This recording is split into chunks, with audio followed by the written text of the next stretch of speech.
A few days in my life have changed me as much as the day my father, James, died suddenly at the age of 55. My father didn't talk much, and he didn't show off his money. So, when we heard his will, my mother Amy, my sister Kelly, and I were shocked. The lawyer told us that my father had left behind $100 million, an amount we never expected. As the oldest son, I always thought I would take over my father's small business and continue his work. But the will not only showed his hidden wealth, it also divided the money in a way that gave much more to Kelly and me than to our mother. This news caused a lot of trouble in our family. My mother, Amy, who was 50 at the time, was heartbroken. She couldn't understand how her husband of 25 years had made so much money without her knowing, or why he gave it out so strangely. Her sadness quickly turned into doubt and anger. She started to question if the will was real, feeling like she had been left out of a life she had always been a part of. This shook her trust and sense of security deeply. In the middle of this, Kelly, who was 28, stayed unusually calm. It seemed like she might have known more about our father's plans than she first said. Her calmness made things even more tense between her and our mother. As for me, I felt stuck. I was caught between my mother's disbelief and the shocking reality of our new financial situation. I wondered why my father kept these secrets and what led him to divide his wealth in such a strange way. The inheritance, instead of feeling like a gift, felt more like a curse that could tear our family apart. The will became the center of arguments, with each of us dealing with shock and confusion in our own way. Soon, my mother decided to challenge the will in court. Our home, once a place of love and togetherness, became a battlefield filled with secrets and shifting loyalties. Throughout it all, I struggled with my own feelings, trying to hold on to my love for my family while also dealing with this difficult situation. I respected my mother, but I also wanted to honor my father's final wishes. This argument over the inheritance brought up deep problems in our family, making us question the strength of our relationships. It made me realize that the money my father left could change our lives, but at what cost? That answer seemed more and more troubling as we prepared for a legal fight none of us really wanted. With each step, we felt more and more of what we had lost since that shocking day. After finding out about my father James's will, we were hit with a rush of emotions and legal documents. My mother, Amy, overwhelmed by grief and disbelief, decided to challenge the will. She couldn't understand how my father had secretly saved up $100 million, and she couldn't accept that he left most of it to my sister and me, leaving her with much less. She didn't think the will was genuine. With the help of Mr. Charles, our family lawyer, my mother started a legal battle that soon took over our lives. The courtroom became the place where all of our family's private matters were exposed. Each session revealed more about our personal and financial lives than we ever wanted. My mother's case was built on several points. She questioned whether my father was mentally fit to make these decisions when he wrote the will and suggested that maybe someone had influenced him. She even wondered if the will was fake because of the sudden discovery of his wealth and how it was divided. Every court session was emotionally exhausting. I stood by my mother, not completely sure about her doubts, but I supported her because I understood her need for answers. My sister, Kelly, kept to herself more and more. She argued that our father had every right to split his money the way he wanted, and questioning him was both wrong and pointless. As the legal case dragged on, the tension in our family grew worse. The public nature of the court case drew the attention of the media, turning our personal struggle into a story for everyone to watch. Reporters dug into my father's past, discovering his quiet investments and business deals that had stayed hidden for years. This media attention made everything even harder to bear. Through all of this, Mr. Charles was a steady presence. His knowledge of family law and his calm approach helped us get through the chaos, even though his efforts to mediate were often overshadowed by the strong emotions that came out with every new piece of information. The legal fight also made me rethink what I knew about my father. Each court session, with each new fact about his hidden life, painted a different picture of the man I thought I knew. I thought I knew my father, but maybe I never really did. The mystery around this inheritance, with all its legal complications, became a symbol of lost connections and hidden truths in our family. Throughout it all, my mother stayed strong. She fought the case not just for her share of the money, but to find the truth about the man she loved and the life they built together. This battle, though full of legal issues, was really about finding out who we were and wanting to be recognized in the shadow of a legacy that suddenly felt both mysterious and huge. The fight over my father's will not only revealed his hidden financial life but also started to change how we related to each other as a family. As the legal case continued, my sister Kelly's views began to change, creating more distance between us. At first, Kelly was as surprised as the rest of us by what the will revealed. But as time went on, she started to agree with what our father had written. Kelly, who was 28, began to believe that our father had reasons for the choices he made in his will. She thought his decisions were intentional, maybe to teach us lessons we hadn't yet learned. This put Kelly in direct conflict with our mother, Amy, who felt betrayed and confused by being left out of the large part of the inheritance. The tension between them grew quickly. Family gatherings turned into arguments about the will, loyalty, and grief. Kelly accused our mother of not respecting our father's right to make his own decisions, while our mother felt hurt by Kelly's lack of empathy and her ignoring the emotional pain the will had caused. As Kelly pulled away from our mother, our once close family started to fall apart. Their relationship, once warm, became cold and distant, which was painful to see. I found myself caught in the middle, trying to keep the peace between them while dealing with my own mixed feelings about the inheritance and what it all meant. Kelly's new attitude also affected our relationship. We had always been close as siblings, facing challenges together. But now, the disagreement over the inheritance showed that we had different ideas about money, responsibility, and loyalty to the family. Kelly's determination to claim what she believed our father had left for her created a surprising divide between us. Her arguments even made me rethink my own views on the situation. I started to think that maybe our father wanted this challenge to push us to grow or change. It was a hard and lonely thought because it made me feel distant from both my mother, who was focused on getting justice, and Kelly, who seemed to accept the will's terms more practically. As time went on, the inheritance issue took over our lives, overshadowing everything else in our family. The legal fight, fueled by these family conflicts, drew attention not only from close friends and family but also from the community and the media. This public attention added more stress to our already difficult relationships. In this emotional atmosphere, I found myself thinking more about what inheritance and legacy really meant. The fight forced us to face some uncomfortable truths about our family, our values, and ourselves. As Kelly moved further away from our mother emotionally, it became clear that whatever the outcome of this battle, our family would never be the same. The scars from this conflict seemed likely to affect our relationships and lives for a long time. As the inheritance fight went on, Mr. Charles, our family lawyer, became a key figure. He wasn't just a legal advisor, he got deeply involved in both the emotional and legal sides of our crisis. His experience and calm approach were very helpful as he tried to find a way to save both our family bonds and our financial interests. From the start, Mr. Charles knew this was more than just about money. It was about a grieving family dealing with the loss of a father and the surprising terms of his will. His approach was thoughtful and caring, as he tried to mediate between us while making sure the legal process was fair and careful. Mr. Charles focused on keeping communication open between all family members.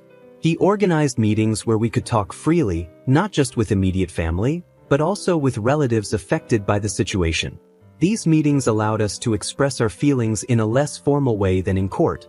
Mr. Charles listened carefully to everyone.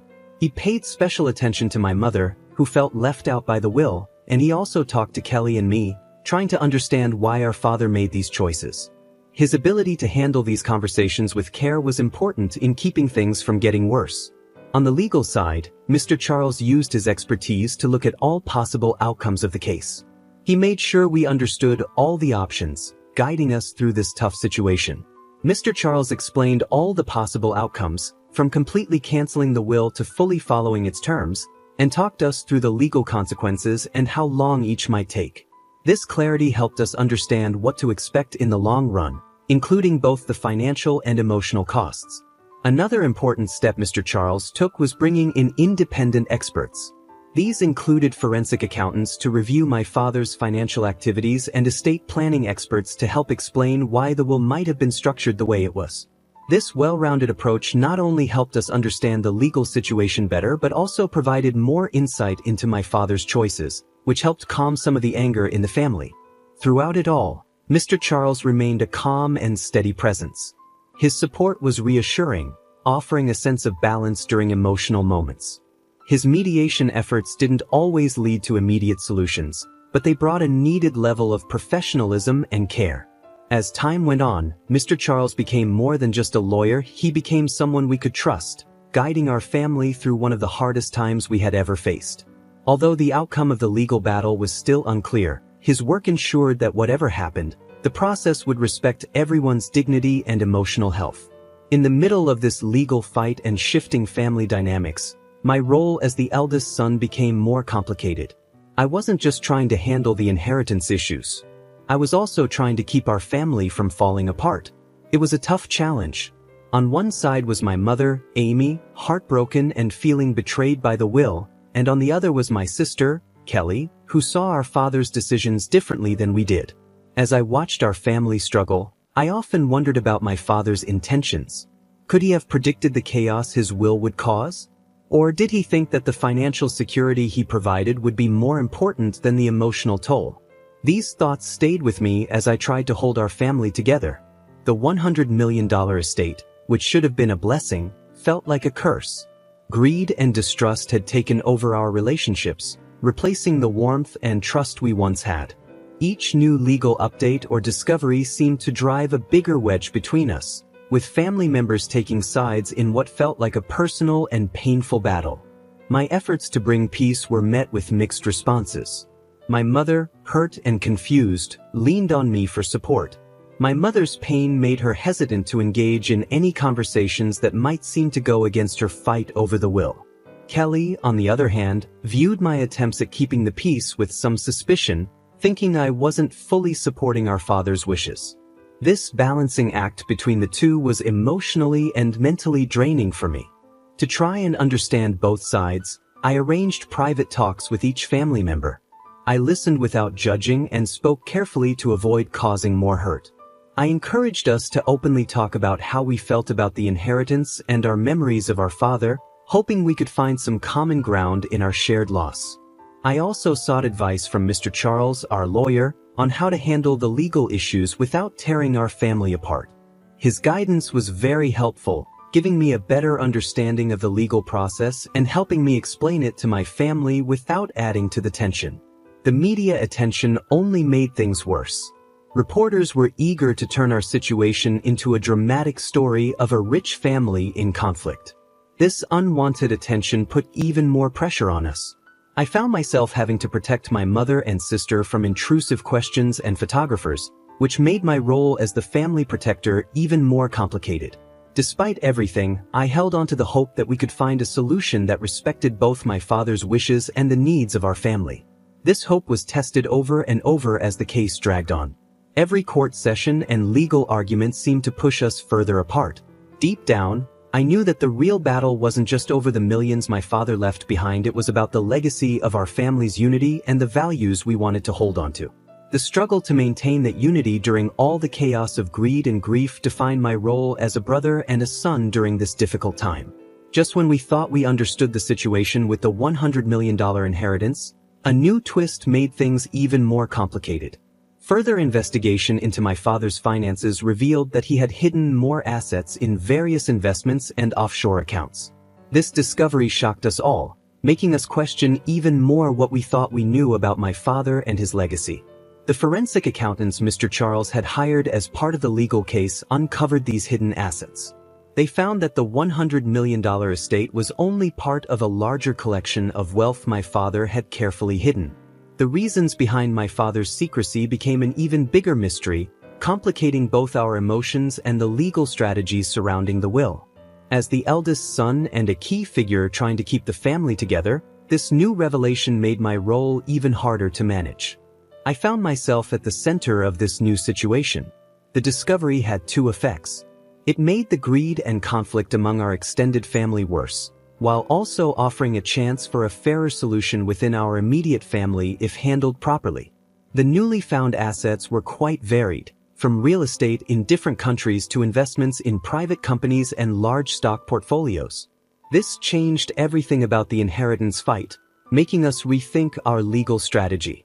Mr. Charles suggested that this might be a good time to negotiate a settlement that could make everyone happier and possibly calm the growing tension within the family.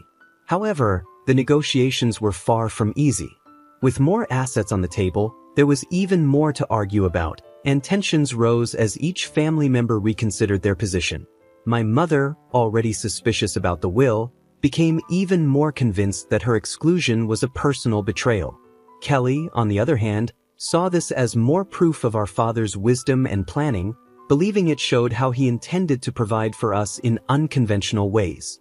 My role became even more complicated as I tried to manage the emotional conflicts in the family and the legal issues surrounding the new assets.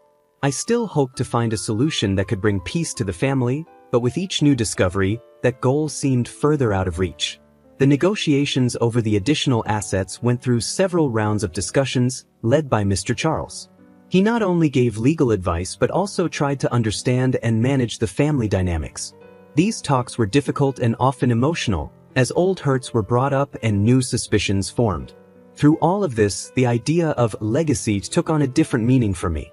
It wasn't just about the money my father left behind anymore, it was about the memories and values tied to that wealth. The newly found assets highlighted the gap between the father I thought I knew and the businessman who had operated in such secrecy. As we moved forward, the challenge was to balance his role as a family man with his secret financial life, which made it hard for us to come together and heal. The path to resolution was filled with both legal and emotional challenges, but it was one we had to walk carefully, balancing the realities of wealth with the emotional ties of family. The court proceedings, already complicated by the financial discoveries, became more personal during the testimonies. These court sessions revealed the deep cracks in our family that had been hidden for years, and emotions ran high as we tried to untangle my father's true intentions. As the eldest son, this made the process even more intense and personal for me. I watched with a heavy heart as each family member took the stand.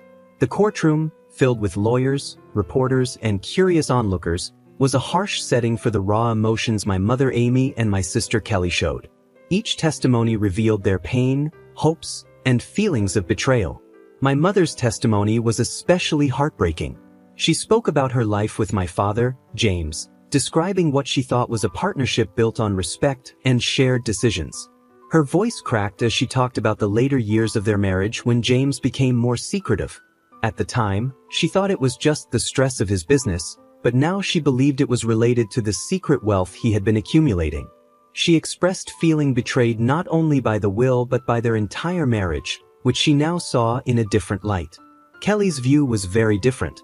When it was her turn, she defended our father's decisions, saying he was not only securing the family's financial future but also challenging us. She believed he wanted us to rise above our personal conflicts and handle his legacy with maturity and grace. Her testimony was confident and composed, but it did little to ease the tension between her and our mother. During my own testimony, I tried to offer a balanced perspective, acknowledging both my mother's pain and what I thought might have been my father's intentions.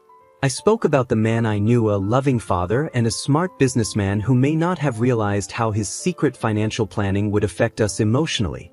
I also brought up the newly discovered assets, stressing the need for a clear and fair solution that would honor his complex legacy without further tearing our family apart. Mr. Charles, our lawyer, played a key role during these sessions.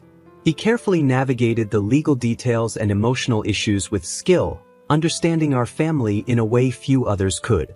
His goal wasn't just to win the case but to help mend our family if possible. The emotional weight of these testimonies was huge.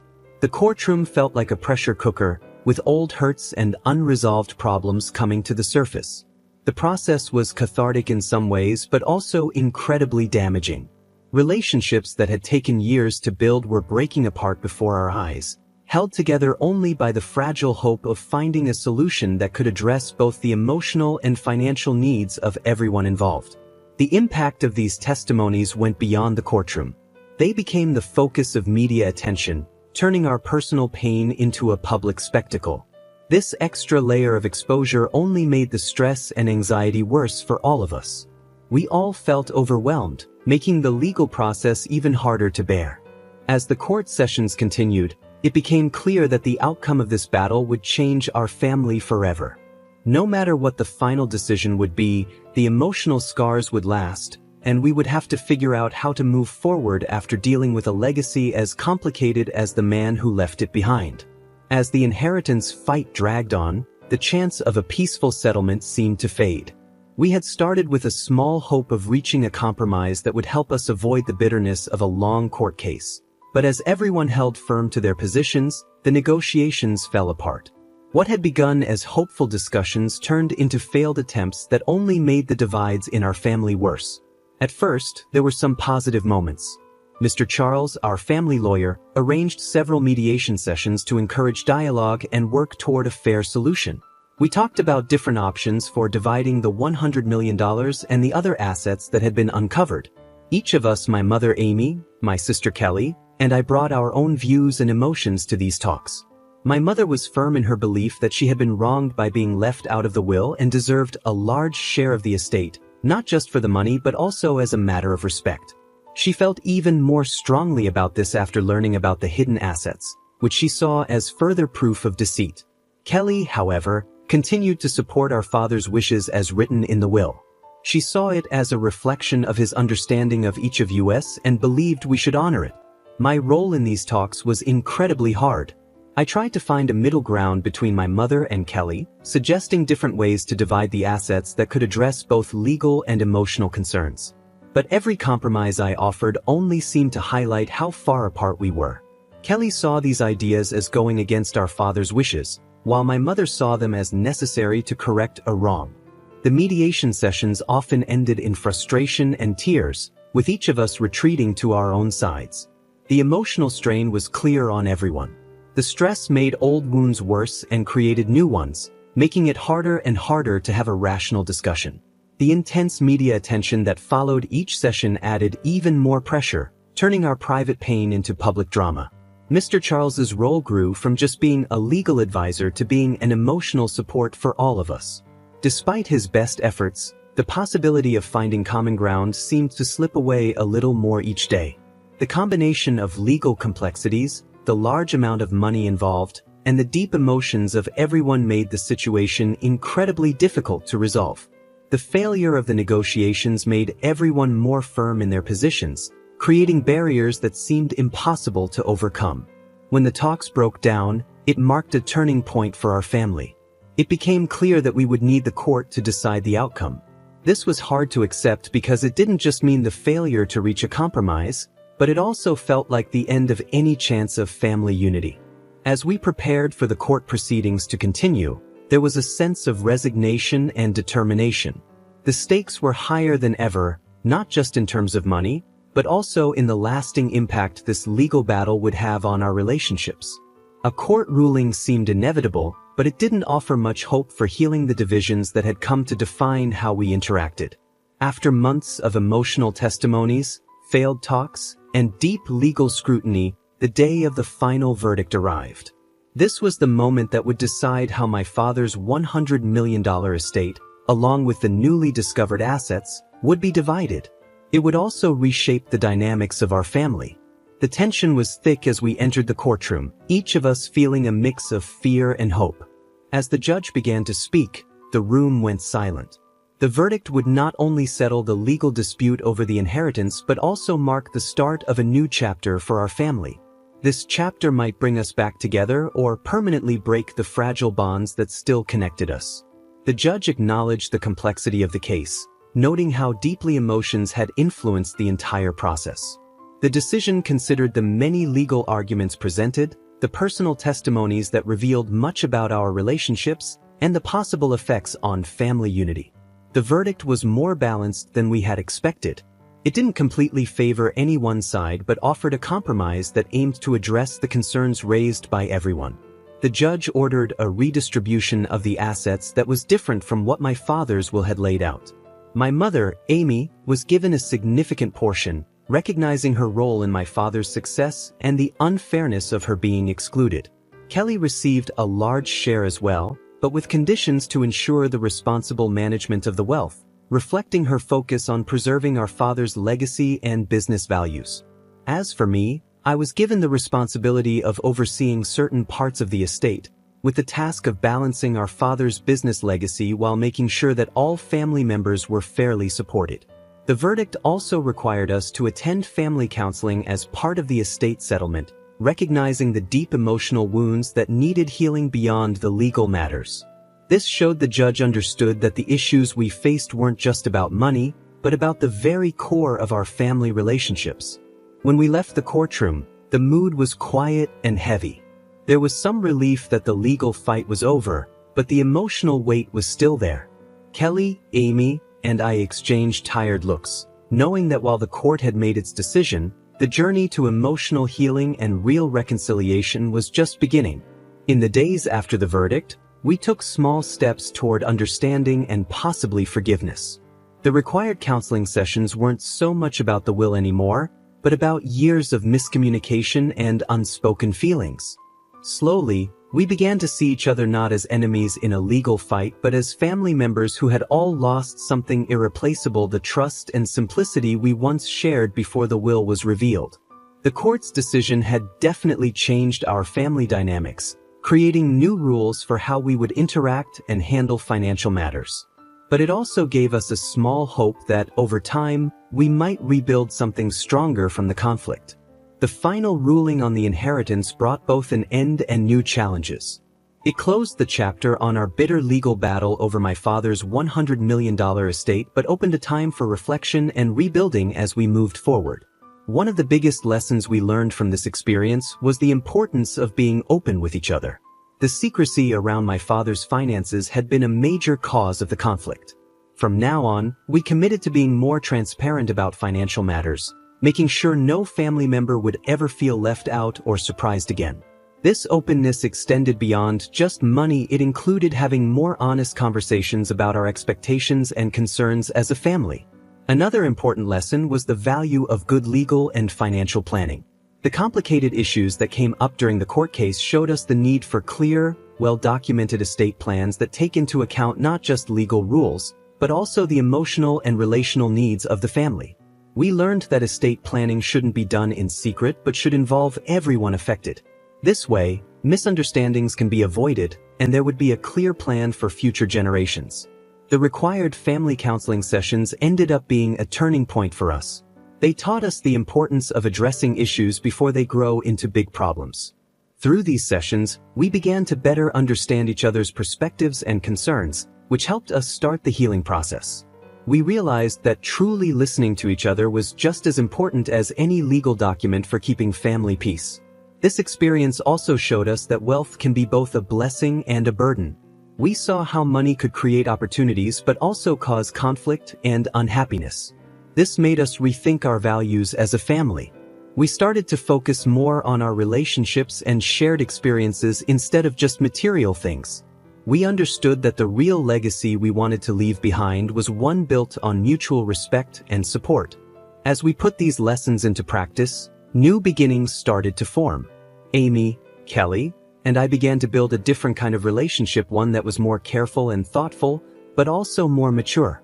We created new traditions and routines that allowed us to spend time together without the weight of past conflicts hanging over us. We also began working together on charitable projects, using part of the inheritance to support causes that mattered to us. These efforts helped repair our family bonds and gave us a way to honor my father's legacy in a positive way. Working on these projects gave us a shared purpose and helped shift our focus from what we had fought over to what we could accomplish together. Looking back, it was clear that while the inheritance battle had been painful, it also taught us important lessons. We learned about resilience, the complexity of family relationships, and the power of forgiveness. As we moved forward, these lessons became the foundation of our new start, leading us toward a future that, while different from what we had imagined, offered the hope of unity and mutual respect.